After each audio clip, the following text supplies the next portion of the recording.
अक्सर ये सवाल मन में आता है ना, कि आखिर एक छोटा सा आइडिया कैसे अरबों डॉलर की कंपनी की शक्ल ले लेता है। तो चलिए आज स्टार्टअप की इसी कमाल की दुनिया में चलते हैं और इस सफर के हर पड़ाव को आसान भाषा में समझते हैं। जरा इस बात पर गौर कीजिए। इसका मतलब यह है कि आज एक अकेला इंसान भी वो कर सकता है जो कभी बड़ी बड़ी कंपनियों के बस की ही बात समझी जाती थी। पर सवाल यह है, ये होता कैसे है? मतलब एक सोच को अरबों के कारोबार में बदलने का वो असली रोड मैप क्या है? आइए इस सफर की शुरुआत करते हैं बिल्कुल पहले कदम से। हर बड़ी कहानी, आप जानते हैं, एक छोटी सी चिंगारी से ही शुरू होती है। हमारी कहानी में ये चिंगारी अहमद के दिमाग में आई जब उसे एक ऐसी प्रॉब्लम दिखी जिसे कोई और सॉल्व नहीं कर रहा था। अहमद का आइडिया बहुत ही सिंपल, लेकिन कह सकते हैं बहुत पावरफुल था। एक ऐसा ऐप बनाया जाए जो स्वादिष्ट स्ट्रीट फूड बनाने वालों को सीधे उन लोगों से जोड़ दे जिन्हें वो खाना है। और देखिए, ये सिर्फ एक और फूड डिलीवरी ऐप नहीं था, ये एक स्टार्टअप था। और स्टार्टअप का मतलब ही होता है एक ऐसी कंपनी जिसे तेजी से, मतलब बहुत तेजी से बढ़ने के लिए बनाया गया हो, एक शहर से दूसरे शहर और फिर पूरी दुनिया में फैलने की ताकत के साथ। लेकिन सिर्फ एक शानदार आइडिया होना ही काफी नहीं होता। सबसे बड़ी गलती जो ज्यादातर लोग करते हैं वो है सीधे ऐप बनाने में कूद पड़ना। अहमद ने समझदारी दिखाई। उसने पहले ये परखा कि क्या लोगों को वाकई उसके आइडिया की जरूरत है भी या नहीं, और वो भी बिना ज्यादा पैसा डुबाए। तो जब अहमद को ये यकीन हो गया कि लोग उसके ऐप को इस्तेमाल करेंगे, तब आया उसे बनाने का समय। लेकिन यहां भी उसने सभी फैंसी फीचर्स के साथ एक बड़ा सा ऐप बनाने की गलती नहीं की। उसने एक बहुत ही स्मार्ट तरीका अपनाया। और यहीं पर स्टार्टअप की दुनिया का सबसे पावरफुल मंत्र सामने आता है, MVP, यानी कि मिनिमल वायबल प्रोडक्ट। यकीन मानिए, ये आइडिया बहुत सारा पैसा और वक्त बर्बाद होने से बचा सकता है। देखिए, MVP का मतलब कोई परफेक्ट प्रोडक्ट बनाना बिल्कुल नहीं है। इसका असली मकसद है सिर्फ सबसे जरूरी फीचर्स के साथ प्रोडक्ट को जल्द से जल्द लॉन्च करना, असली यूजर से सीखना और उन चीजों पर मेहनत बर्बाद करने से बचना जिनकी शायद किसी को जरूरत ही नहीं है।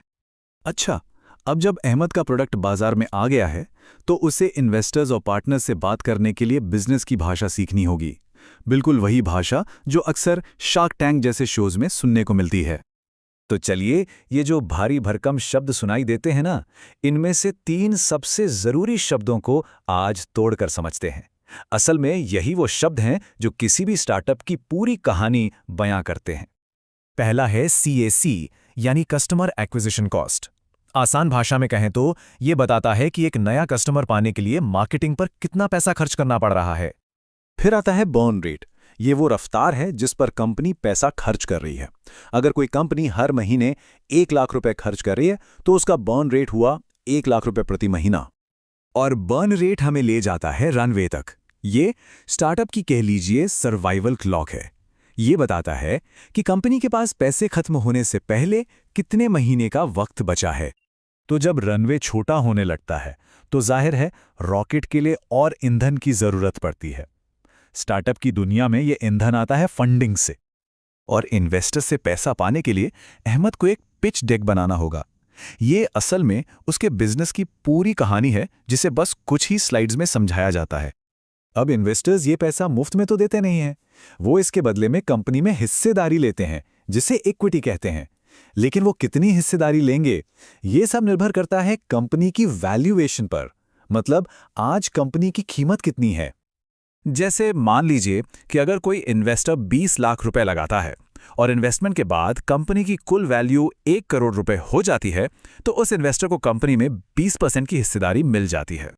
लेकिन एक बात याद रखनी चाहिए, फंडिंग सिर्फ सफर का ईंधन है, मंजिल नहीं। असली चढ़ाई तो अब शुरू होती है।